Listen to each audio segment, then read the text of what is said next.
2025 തദ്ദേശ തെരഞ്ഞെടുപ്പിനുള്ള ഒരുക്കമായി KPCC തയ്യാറാക്കിയിരിക്കുന്ന mission 2025 പ്രവർത്തന പദ്ധതിയുടെ ഭാഗമായുള്ള ഏറ്റുമാനൂർ കോൺഗ്രസ് മണ്ഡലം ശില്പശാല ഓഗസ്റ്റ് 31 നടക്കുമെന്ന് മണ്ഡലം ഭാരവാഹികൾ വാർത്താസമ്മേളനത്തിൽ അറിയിച്ചു.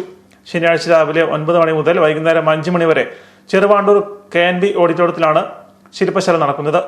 MP-മാർ, MLA-മാർ, KPCC, DCC ബ്ലോക്ക് തല ഭാരവാഹികൾ ഉൾപ്പെടെ സംസ്ഥാന നേതാക്കൾ ശില്പശാലയിൽ പങ്കെടുക്കും.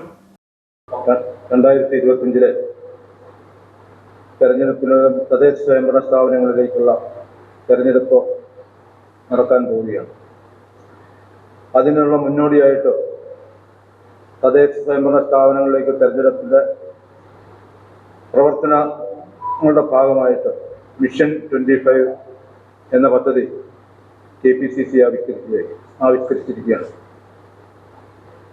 ആ മിഷൻ 2025 മണ്ഡലം ക്യാമ്പ് ആഗസ്റ്റ് മാസം 31 ശനിയാഴ്ച ഏറ്റുമാനൂരുള്ള KNB ഓഡിറ്റോറിയത്തിൽ വെച്ച് നടത്തപ്പെടുകയാണ്. മിഷൻ 2025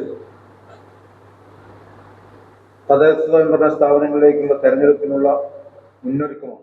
ഏറ്റുമാനൂർ മണ്ഡലത്തിൽ നിന്നുള്ള നഗരസഭാ കൗൺസിലർമാർ, സഹകരണ ബാങ്ക് ഡയറക്ടർ ബോർഡ് അംഗങ്ങൾ, വാർഡ് പ്രസിഡന്റുമാർ, ബൂത്ത് പ്രസിഡന്റുമാർ, മഹിളാ കോൺഗ്രസ് പ്രതിനിധികൾ, വിവിധ പോഷക സംഘടനാ ഭാരവാഹികൾ, യൂത്ത് കോൺഗ്രസ്, KSU, INTUC ഭാരവാഹികൾ, വാർഡ് തല സജീവ പ്രവർത്തകർ തുടങ്ങിയവർ ശില്പശാലയിൽ പങ്കെടുക്കും. കോൺഗ്രസ് മണ്ഡലം പ്രസിഡന്റ് PV ജോയ് പൂനിൽക്കുന്നതിൽ, DCC executive member KG Haridas, James Thomas പ്ലാക്കിത്തൊട്ടിയിൽ, ജോൺസൺ തിയാട്ടുപറമ്പിൽ, വിഷ്ണു ചെമ്മുണ്ടവള്ളിൽ, ജോൺ പൊന്മാങ്കൽ എന്നിവർ വാർത്താ സമ്മേളനത്തിൽ പങ്കെടുത്തു.